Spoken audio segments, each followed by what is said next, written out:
Oh, they can't see me. Well, greetings, family. This is Queen Neat Hatshepsut Mayat, and I am absolutely over the moon. I am driving back from Jacksonville. It was lit. It was off the hook. And it was absolutely amazing. No, you can't see me because I'm driving. And so it was excellent. It was just absolutely excellent. I was so excited to meet so many of my Facebook friends that I had never met before, and got beautiful gifts and got so much love. You see the pictures that are posted on Instagram and that are posted on Facebook.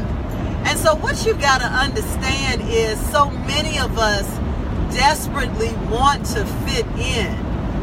And so in us wanting to fit in, we continue to be like a square peg in a round hole. We just don't fit in. And so for much of my life in my spiritual systems, that's exactly what I felt like. And so it has been amazing, the experience that I have had with Al Salam Masjid in Jacksonville. And so they began back in January reaching out to me and letting me know that they wanted me to come and speak. And so they had been following me on Facebook. And then the next thing I knew, all throughout Jacksonville, I'm on the TV. I'm all over everywhere. And I'm like, oh, okay, they really doing it. And so I started asking questions because I've gone to other masjids and I know that there are certain restrictions and certain requirements. And so I'm listening to these people. I'm like, wait a minute, y'all sound like metaphysicians. What? Say what? And so that's exactly what it is. It is a metaphysical masjid. I'm like, who has a metaphysical masjid? Stop playing. And so I went and it was everything. So if you are in the Jacksonville area, oh my goodness, it was amazing. And so they asked me to speak. And, I thought I was going to be speaking for about an hour and a half. And they let me know a couple of weeks ago, oh no, sis, we've got you slated for 4 hours. I said, oh, alhamdulillah. Okay, let me come up with 4 hours worth of material to share with them. And so the topic was suicide by food. And when I tell you that on yesterday, they welcomed me like a queen. They treated me like royalty. And so because the energy was set appropriately, I was able to teach. Some of the spiritual gifts that I have been given were able to flow. There was a woman that needed some information about her daughter. And sometimes I'll just take people to the side, but Spirit had it so that she was able to get it while I was teaching. And it was absolutely wonderful. So the first thing I want to share with you all is that your gift will make room for you. As a result, they have invited me back 3 more times, so I'll be there July 15th, and then I'm keynoting at their Malcolm X Festival August 19th, and then there's another one. There's also a church, Mount Zion, in Hastings, Florida, and they've asked me to come and do cooking classes there as well. And so where other places and other relationships have tried to restrict me and keep me from being able to flow, this is a place where I am completely welcome.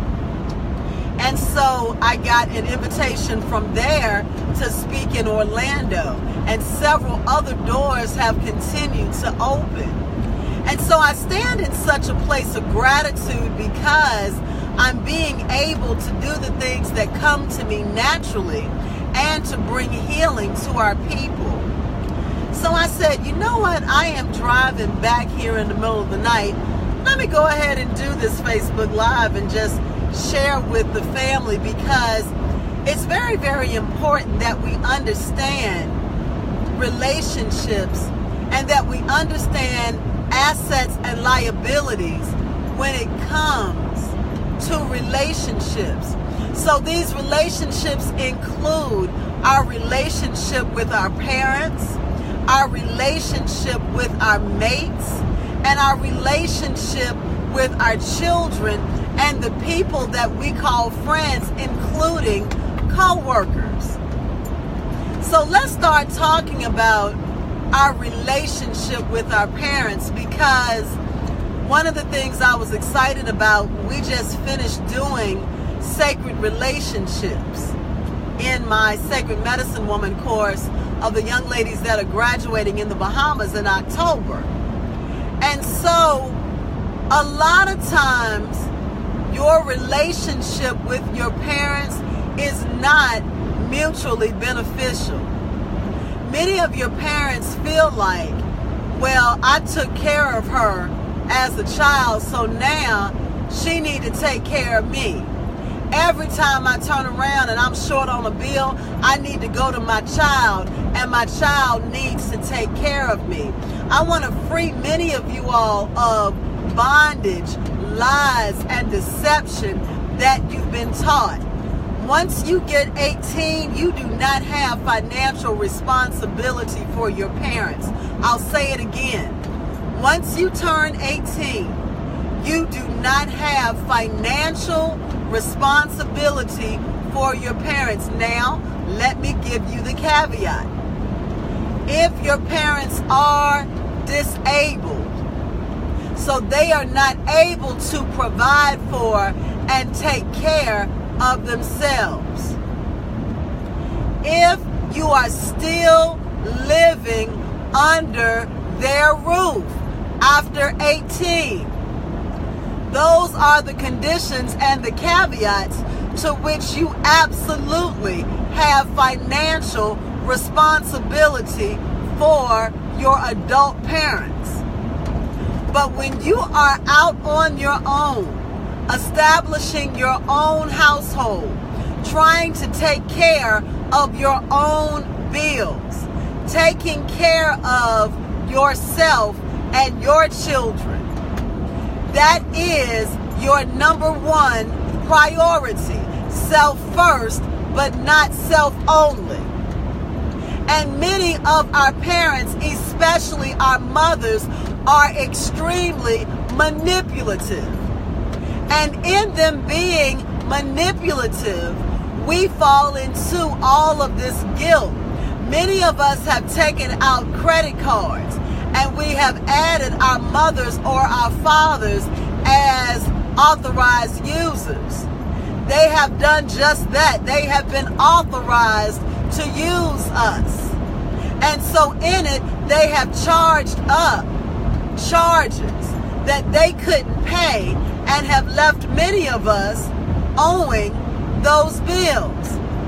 Many of us as well have co-signed for loans, co-signed for cars, done many things like that for our parents. And we got left on the short end of the stick. It is crucial that you understand that this is a pathology in your parents. This is why the Bible indicates that you are to honor your parents, because many a times you have to honor them when you can't obey them, because they are manipulative toward you. Your obligation is to make sure that your rent and your mortgage is covered, that your bills are taken care of, that there is food in your house. And if you have something left over and your parent is in a peril, then you offer to share that. Because many people cannot go forward because they are dragging their dependent adult parents with them.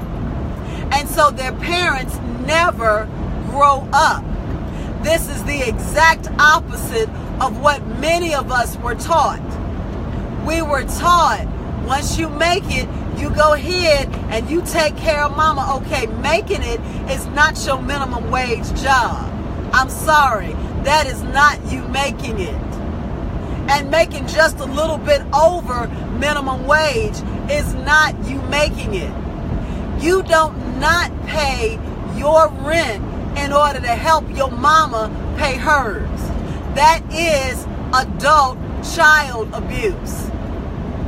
Many of us still suffer from adult child abuse.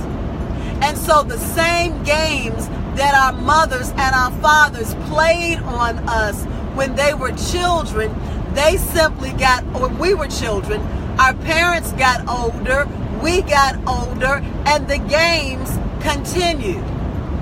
So what you have to do is, instead of complaining about the fact that your mother manipulates you, instead of complaining about the fact that your father manipulates you, you have to remove the manipulation from the table. You have to open up your throat chakra and you have to say, Mama, Daddy, I am no longer open to being misused by you. And many of us don't want to do that as an adult. We don't want to do that. We want to be able to show up to our brothers and sisters as the good child, because we're still looking for that pat on the head from our parents. We're still looking for that level of approval. So we will spend money that we don't have to give money to our parents who are well able. And we make our parents dependent upon us. Many of our parents never grew up financially. And so in them not growing up financially, they become dependent on all of their children. That is completely out of balance. When you allow your parents to be out of balance, then you set your children up to have an unbalanced relationship with your parents. So they become the next targets. These are the things that you have to begin to ask yourself. Am I now setting my children up for an unhealthy relationship with me? Are my adult children still expecting me to buy cars and houses and things for them?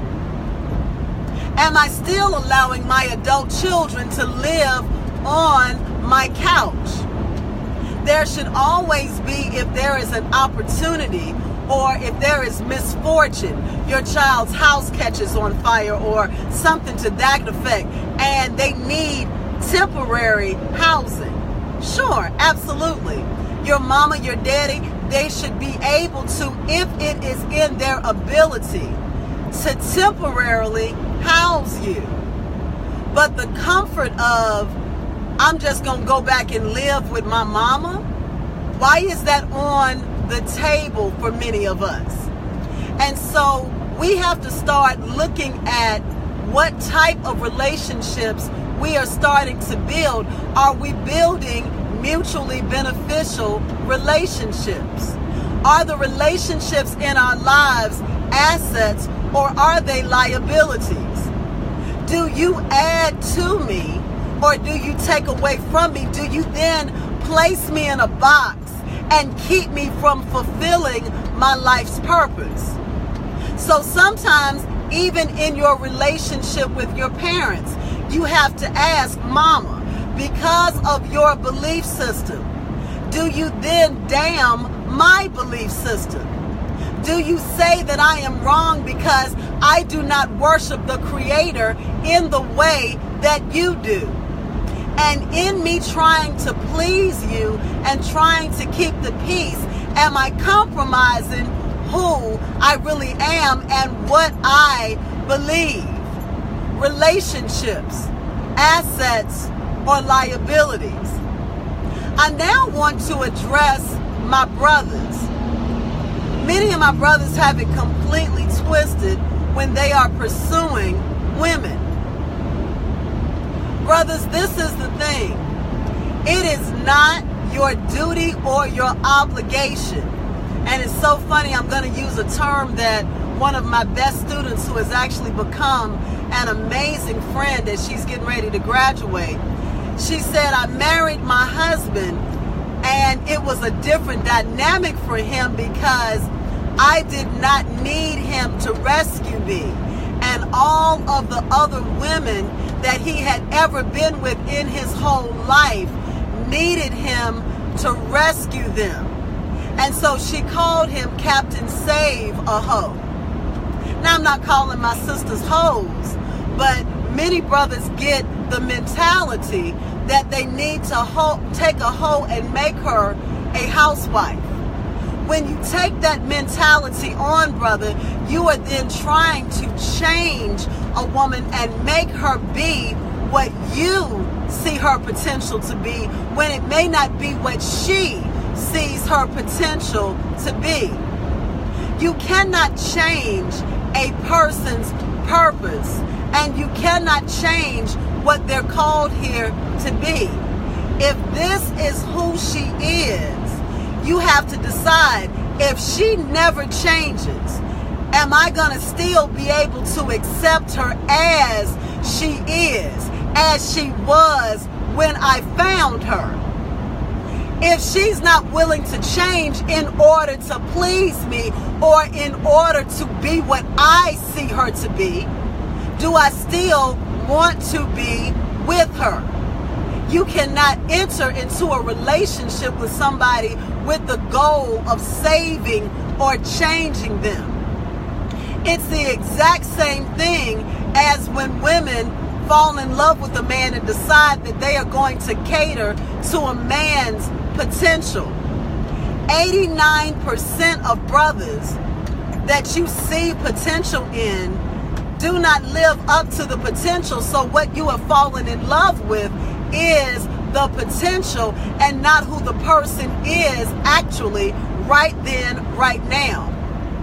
Many of my sisters get it very, very twisted, and one of the things that is very detrimental is when a sister sees a brother that is not financially able to be a provider, protector, and priest over her home. And she says, oh, okay, that's okay. I don't mind carrying him. That is a detriment. That is outside of the natural order of things. And if he is a real man, it will actually turn him off after a while because you are emasculating him. When you decide that you're going to take up the slack for him, and throughout the whole time period of your relationships, what you decide to do is, oh baby, you ain't got money for us to go out to eat. I got it. It's no problem. Okay, you ain't got money for us to go to the movies. I got it. It's no problem. We want to go on vacation, but baby, you ain't got the money because you got to pay child support for all the other children that you've made before we connected, and you got to take care of this household over here, and you got to do this. So I understand you ain't got no money. I'm just so desperate to have a man in my life that I'm going to pay for one. Sister, you have to ask yourself, is this relationship an asset or a liability for me? Is this relationship is this just a rough patch? Because I definitely believe if it's in your ability and a brother has been holding it down and putting it down, if there is a rough patch and you have the ability, absolutely, jump in there, help out. But when out the gate, he ain't never got no money. He don't never take you out. Everything is about, hey, I want to come over to see you. And that's where your relationship is him coming to see you. He does not claim you publicly. You are being taken care of sexually. And so you making meals, you washing drawers, you're doing everything that a wife would do. And when he needs some money or y'all want to go out, you got to be the one to pay for it, since that's out of balance. A real man will make it happen if he's serious about you. If he is serious about you and you are a priority, he enjoys seeing you in public. When in the arms, Tanya, he wants to be seen in public. You are not his secret. Why are you always a secret? Why does he tip over at 2 in the morning and he's gone before daylight? Why is that? So you have to start to ask yourself, this person that I always have to come out my pocket for,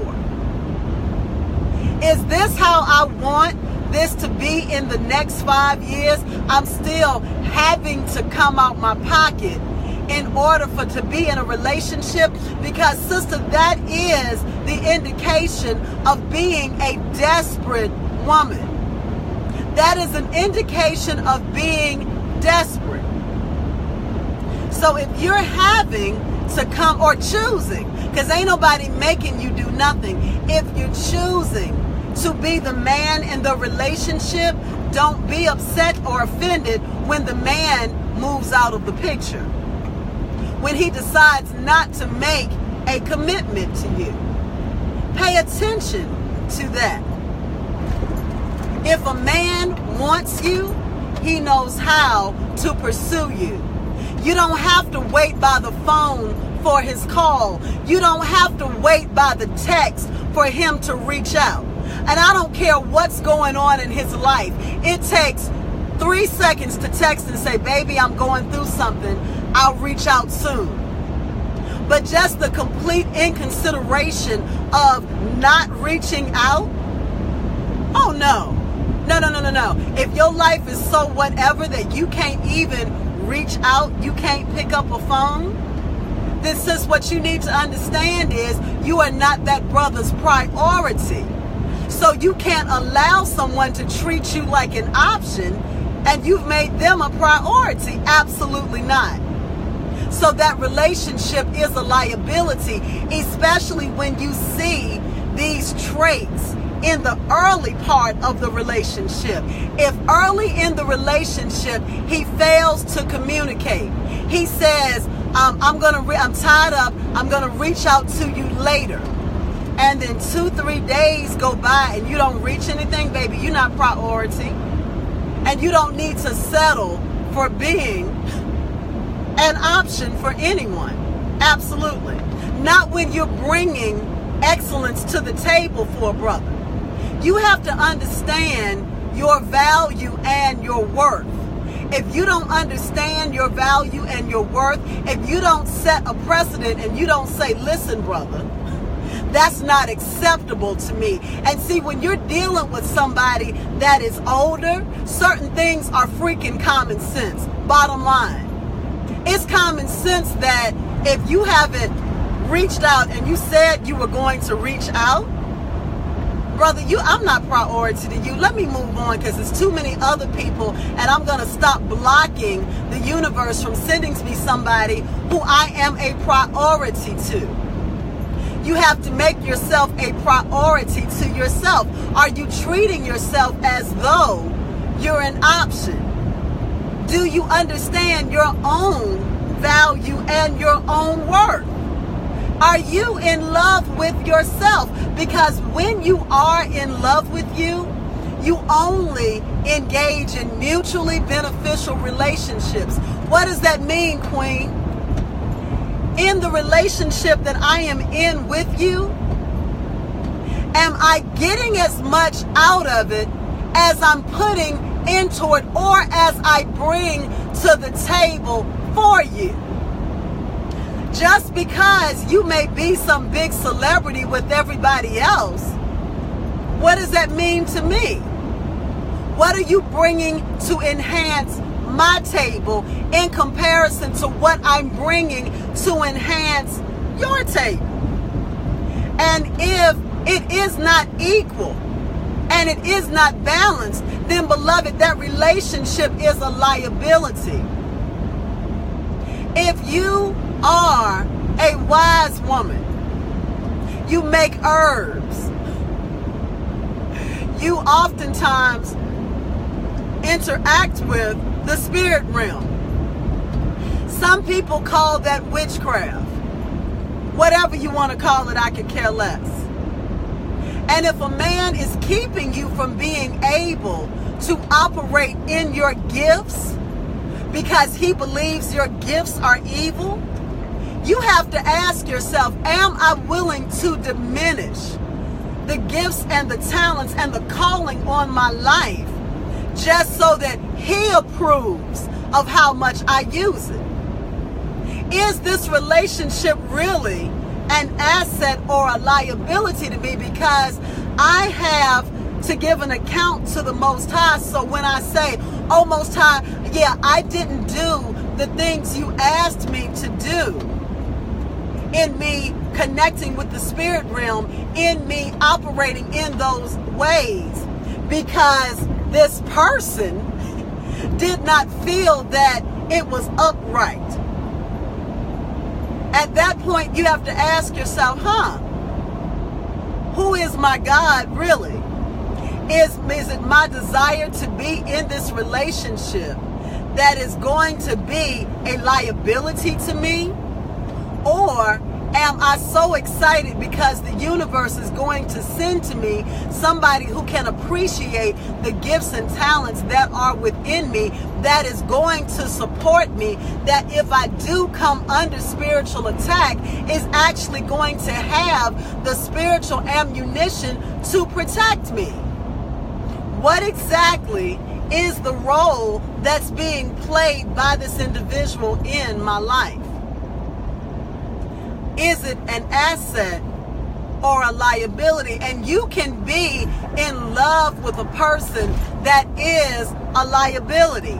And that's what makes it so difficult. And so many a times we will compromise and we will give up things that are a part of us in order to make the relationship work. But see, what happens is you build up a hatred toward that person, because they are keeping you from being who you are naturally.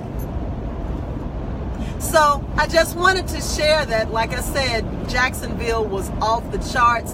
That was a very, very nice metaphysical masjid that I spoke at. And I had heard the term, but had just never, ever experienced one. And they were so kind. They were so accommodating. They've invited me back 3 times. And I've always loved Jacksonville because I love the zoo. They actually have, I think they are 24 feet aquariums that have jaguars in them. I wasn't aware until I came down the first time, which was about 10 years ago, that jaguars are actually water creatures. They swim. So who knew? But they were swimming like fish. I was like, stop playing. They are naturally water cats. And so they have the most beautiful zoo. So I'll be spending a lot of time in Jacksonville and in Orlando. I am over the moon that our Sacred Medicine Woman course is getting ready to start on this Wednesday. And so I have 50 new women that are ready to prioritize themselves and start to engage in relationships that are assets and not liabilities. But see, until you see the magnanimity of the asset that you are, you will continue to compromise in relationships.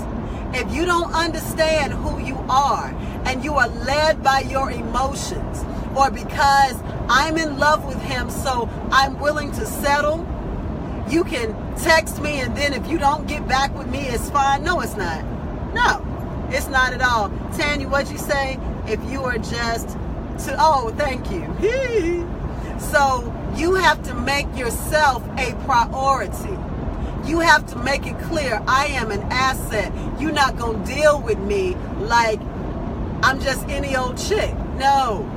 And so just because other women may think that it's okay, I'm a little bit different. I'm bringing too much to your table for you to treat me in that manner. So, beloved, it has been my pleasure.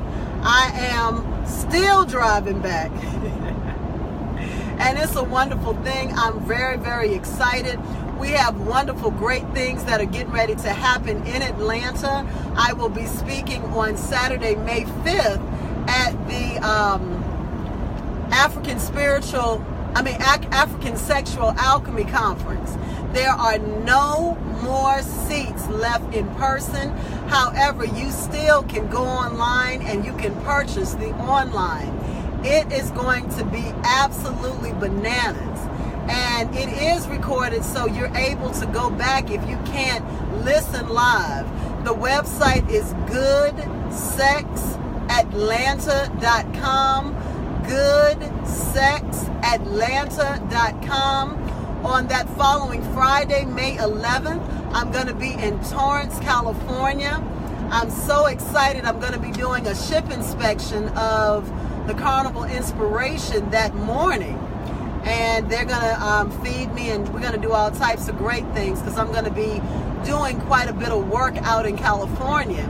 And so that evening, I'm going to be speaking on the topic, Happy Mother's Day. Really? And so that's going to be off the hook because a lot of us do not deal with... In 10 miles, take exit 156 on the left onto I-475 North toward Atlanta. Thank you very much. So a lot of us don't deal with our unresolved issues with our mothers, things that we have not released with our mothers. And so we sit up and buy flowers and we take her out to eat and we do all of these different things for Mother's Day. But what we don't do is have an honest conversation with her. And in not having the honest conversation with her, we're pouring toxins over our organs. And so you are damaging yourself, smiling and being fake with your mother.